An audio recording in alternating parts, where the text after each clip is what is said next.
Good morning students. Today I am going to start active and passive voice. आज इस video में मैं आपको एक्टिव एंड पैसिव वॉइस बताऊंगी, how to change active voice into passive voice. तो सबसे पहले हम देखते हैं what is active voice and what is passive voice. यहाँ पे आपको दिया हुआ है एक्टिव वॉइस में, in active voice priority is given to subject by the verb. यानी कि एक्टिव वॉइस में जो प्रायोरिटी यानी कि प्राथमिकता दी जाती है वो किसको दी जाती है, सब्जेक्ट को, ठीक है। और किसके द्वारा दी जाती है, वर्ब यानी कि क्रिया के द्वारा सब्जेक्ट को प्रायोरिटी दी जाती है। And what is passive voice, in passive voice priority is given to object by the verb. यानी कि पैसिव वॉइस में जो प्राथमिकता दी जाती है वो वर्ब के द्वारा ऑब्जेक्ट को दी जाती है। एक्टिव वॉइस में तो सब्जेक्ट को दी जाएगी और पैसिव वॉइस में ऑब्जेक्ट को दी जाएगी। 9th क्लास में आपने ये पढ़ भी रखी है, एक्टिव वॉइस को पैसिव वॉइस में किस तरीके से चेंज करते हैं, ठीक है। यहाँ पे एग्जांपल दे रखा है, जैसे फर्स्ट दे रखा है आई राइट ए लेटर। यहाँ पे जो सब्जेक्ट है वो है आई, ठीक है। तो फर्स्ट इसमें जो दे रखा है यानी कि मैं पत्र लिखता हूँ, काम क्या हो रहा है, जो इसमें वर्ब है इसमें राइट। अब जो ये राइट कर रहा है वो कौन कर रहा है, आई, यानी कि आई के बारे में बता रहा है कि वो आई राइट कर रहा है। और आई यहाँ पे क्या है, सब्जेक्टिव केस है। तो यानी कि यहाँ पे जो वर्ब प्राथमिकता दे रहा है वो किसे दे रहा है, सब्जेक्ट को। सेकंड सेंटेंस जो है, a letter is written by me, यानी कि सेम सेंटेंस है, लेटर लिखा गया मेरे द्वारा। यहाँ पे भी वर्ब क्या है, रिटन, ठीक है। यानी कि लिखा गया है बट किसने लिखा है, मी ने, यानी कि मेरे द्वारा लिखा गया है। इसमें भी वही है, जो बात बोल रहा है काम किसके द्वारा किया गया है, मी के द्वारा, बट जो मी यहाँ पे यूज़ हुआ है वो ऑब्जेक्टिव केस में है, यानी कि ऑब्जेक्ट के लिए यूज़ करा गया है। तो ये तो हो गया पैसिव वॉइस, और जो ये फर्स्ट वाला है ये हो गया एक्टिव वॉइस। तो इसमें सेम वही है, यानी कि जब जो वर्ब अगर सब्जेक्ट के लिए यूज़ करा गया है, सब्जेक्ट को बता रहा है, तो वहाँ होगा एक्टिव वॉइस। और अगर वो ऑब्जेक्ट के बारे में बता रहा है तो वहाँ पे होगा वो पैसिव वॉइस, ठीक है। अब आगे देखते हैं rules of conversion from active to passive voice. यानी कि अब एक्टिव से हम पैसिव वॉइस जब चेंज करते हैं तो उसके लिए हमें क्या क्या रूल फॉलो करने पड़ेंगे। फर्स्ट जो दे रखा है, सबसे पहले तो हमें सब्जेक्ट, वर्ब एंड ऑब्जेक्ट, यानी कि ये तीनों चीज़ हमें आइडेंटिफाई करनी है सेंटेंस में। सब्जेक्ट क्या है, मतलब what is subject, what is object and what is verb. सबसे पहले तो हमें ये पता होना चाहिए कि सेंटेंस में सब्जेक्ट, वर्ब एंड ऑब्जेक्ट क्या है, ठीक है। देन हमें क्या फॉलो करना है, change the object into subject. इसमें क्या करते हैं, जो उसका ऑब्जेक्ट होता है उसे सब्जेक्ट में चेंज कर देते हैं। 9th क्लास में आपने पढ़ा होगा, जो ऑब्जेक्ट होता है उसे हम सब्जेक्ट प्लेस पर लिखते हैं। Then put the suitable helping verb और ऑक्सिलरी वर्ब, यानी कि जो भी हमें हेल्पिंग वर्ब या ऑक्सिलरी वर्ब हमें फिल करनी है उसके अकॉर्डिंग, वो मैं आपको बताऊँगी कैसे करते हैं, तो वो हमें पुट करनी है। Then change the verb into past participle of verb. Past participle होता है वर्ब की थर्ड फॉर्म। ये भी मैंने आपको बताया था कि जब हम एक्टिव से पैसिव वॉइस में चेंज करते हैं तो उसमें हमें वर्ब की थर्ड फॉर्म यूज़ करनी पड़ती है, तो उसी को बोला जाता है past participle. Then add the preposition by, उसके बाद हमें क्या करना है, जो बाय प्रीपोजिशन है इसको यूज़ करना है। And then subject into object, subject को ऑब्जेक्ट में चेंज करना है। यानी कि जिस समय हम सब्जेक्ट को ऑब्जेक्ट की तरफ लाएंगे तो उससे पहले हमें बाय प्रीपोजिशन का यूज़ करना पड़ेगा। फॉर एग्जाम्पल जैसा अभी मैंने ऊपर आपको बताया था, जो ये फर्स्ट सेंटेंस है आई राइट ए लेटर, ये तो हमें एक्टिव वॉइस में दे रखा है। जब हमेशा उसमें पैसिव वॉइस में चेंज करेंगे, सबसे पहले इसमें देखेंगे आई क्या हो गया, सब्जेक्ट, ठीक है। ये हो गया वर्ब, काम क्या हो रहा है, राइट कर रहा है, और क्या राइट कर रहा है वो, ए लेटर, तो ये हो गया ऑब्जेक्ट। आपको जब अगर वर्ब एंड ऑब्जेक्ट फाइंड करने नहीं आए तो क्या करना है, सब्जेक्ट में क्वेश्चन पुटअप करना, ऑब्जेक्ट वर्ब निकल के आ जाएगा। वर्ब में क्वेश्चन पुटअप करना तो उसको ऑब्जेक्ट आ जाएगा निकल के। जैसे सब्जेक्ट हो गया आई, सब्जेक्ट तो सब फाइंड कर लेंगे, नाउन और प्रोनाउन होते हैं, ठीक है। आगे दे रखा है आई क्या कर रहा है, राइट कर रहा है, तो राइट क्या हो गया, वर्ब। अब वो क्या राइट कर रहा है, लेटर, तो लेटर क्या हो गया, ऑब्जेक्ट। अब इसे हमने पैसिव वॉइस में चेंज करा, पहले हमें क्या लाना है, ऑब्जेक्ट लाना है, ए लेटर को हम इधर ले आए, उसके बाद हम इसमें यूज़ करेंगे is helping verb. Then verb की मैंने थर्ड फॉर्म बताई थी, तो राइट का क्या हो जाएगा, रिटर्न।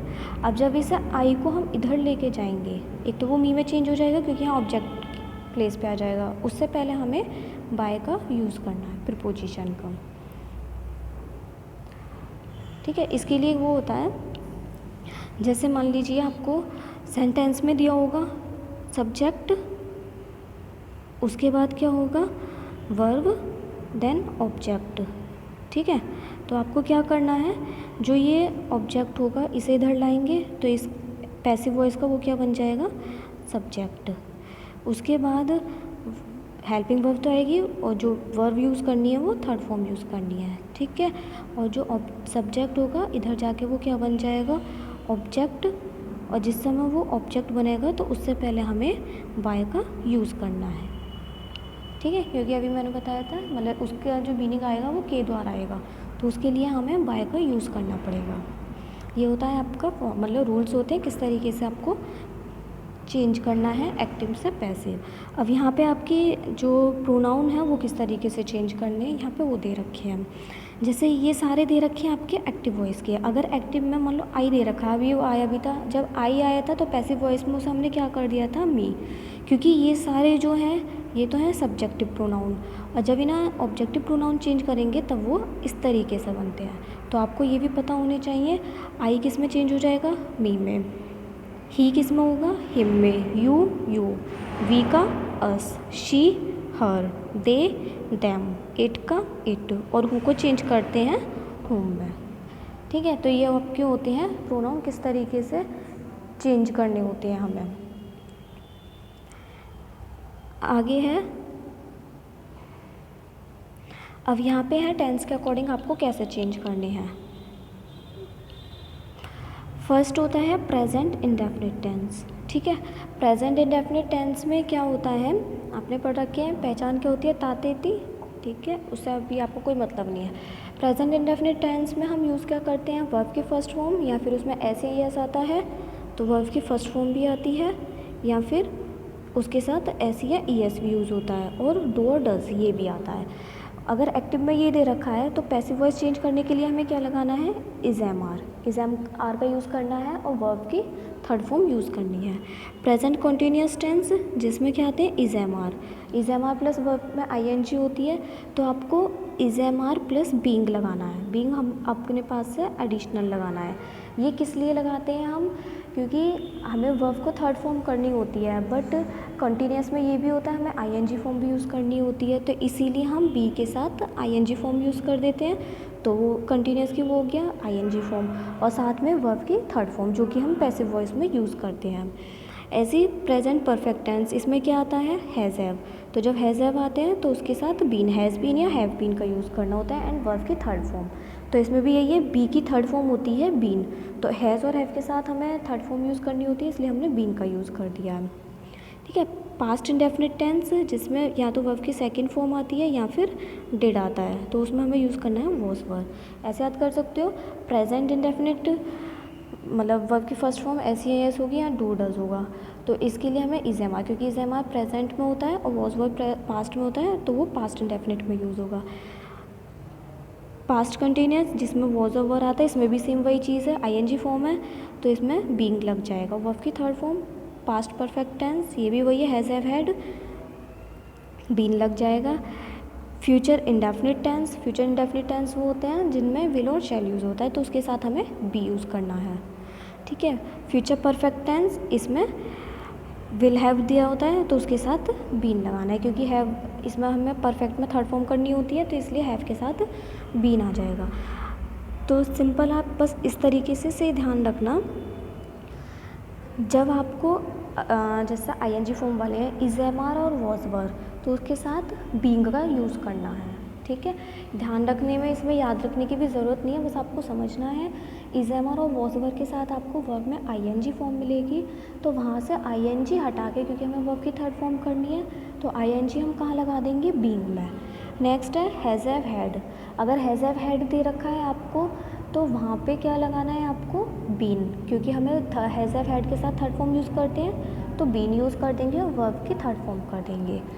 फिर है जो भी मॉडल वर्ब होती हैं, इसमें केवल ये आपको विल दे रखा क्योंकि टेंस के अकॉर्डिंग जितनी भी मॉडल वर्ब होंगी, will, shall, can, could, may, might, जितने भी मॉडल वर्ब होंगे उनके साथ आपको बी का यूज़ करना होता है। बी का ही क्यों यूज़ करते हैं? क्योंकि मॉडल वर्ब के साथ वर्ब की फर्स्ट फॉर्म होती है, तो इसलिए बी क्या हो गई? वर्ब की फर्स्ट फॉर्म। ठीक है। और प्रेजेंट इंडेफिनिट मतलब जिसका अगर आप टेंस के अकॉर्डिंग भी आइडेंटिफाई नहीं कर सकते तो डायरेक्ट ऐसे कर लेना, वर्ब में फर्स्ट फॉर्म हो तो आपको इज एम आर लगाना है, फर्स्ट फॉर्म हो डज हो या डू हो, और अगर वर्ब की सेकंड फॉर्म दे रखी है या डिड दे रखा है तब आपको वॉज और वर लगाना है। ठीक है। तो ये आपके हैं टेंसेस के अकॉर्डिंग आपको कैसे चेंज करने हैं। जिसको अगर टेंस की पहचान हो इस तरीके से कर लेना, जिसको टेंस की पहचान नहीं है तो वो डायरेक्ट इस तरीके से कर लेना कि इज एम आर और वॉज वर के साथ बीइंग लगाना है, हैज़ हैव हैड के साथ बीइंग लगाना है, मॉडल वर्ब के साथ हमें बी लगाना। और एक चीज़ ध्यान रखना, जिस समय अगर वर्ब की फर्स्ट फॉर्म हो, वर्ब की सेकंड फॉर्म हो, डू और डज हो, उस समय आपको यूज़ करना है इज़, एम, आर, वॉज और वर। ठीक है। तो एक चीज़ ध्यान रखना, जब आप ये अपने पास से लगा रहे हो तब आपको बीइंग नहीं लगाना है। बीइंग कब लगाना है? जब इज, एम, आर, वॉज, वर के साथ आपको आईएनजी फॉर्म दे रखी हो तब बीइंग का यूज़ करना है, अदरवाइज़ आपको बीइंग नहीं लगाना है। कभी आप इसके साथ भी बीइंग लगा दो। ये आपके रूल हो गए टेंसेस के किस तरीके से चेंज करने हैं। अब आपको यहाँ पे दिखाई दिया होगा ये केवल 8 टाइप्स थे। ठीक है। बाकी एक नोट है यहाँ पे कि पैसिव वॉइस कभी भी एक तो present perfect continuous, past perfect continuous, future continuous और फ्यूचर परफेक्ट कंटिन्यूस के कभी भी पैसिव वॉइस नहीं बनता है। अगर आपको ये सेंटेंस में आता भी है तो इसका पैसिव वॉइस चेंज नहीं होगा। ठीक है। अब होता किस वजह से चेंज नहीं है? क्योंकि उसमें ऑलरेडी ये दिया हुआ होता है। इनके अगर आप हेल्पिंग वर्ब देखोगे तो इनमें has been, have been, had been, will have been ये ऑलरेडी दिए होते हैं, और जब हम चेंज करते हैं आपने देखा होगा तो इनमें हमें बी, बीन वगैरह इन्हीं का ही यूज़ करना होता है। तो इसीलिए ये 4 टेंस ऐसे हैं, तीनों तो परफेक्ट कॉन्टीन्यूस टेंस और एक फ्यूचर कॉन्टीन्यूस, इनके कभी भी पैसिव वॉइस नहीं बनते हैं। ये आपके सारे हो गए हैं चेंजिंग रूल। ठीक है। किस तरीके से? पहले मैंने एक्टिव वॉइस पैसिव वॉइस बता दिया, उसके बाद है कन्वर्शन मतलब इनके क्या रूल होते हैं, उसके बाद प्रोनाउन के क्या रूल हैं, किस तरीके से चेंज करते हैं, देन टेंसेस को हम किस तरीके से कन्वर्ट करते हैं। नेक्स्ट वीडियो में मैं आपको एग्जांपल से समझाऊंगी, हर एक का एग्जांपल लूँगी, उससे समझाऊंगी किस तरीके से इन्हें चेंज करना होता है। ये आपको सबसे ज़्यादा इजी होते हैं एक्टिव एंड पैसिव वॉइस, तो बहुत अच्छे से इन्हें ध्यान रखना।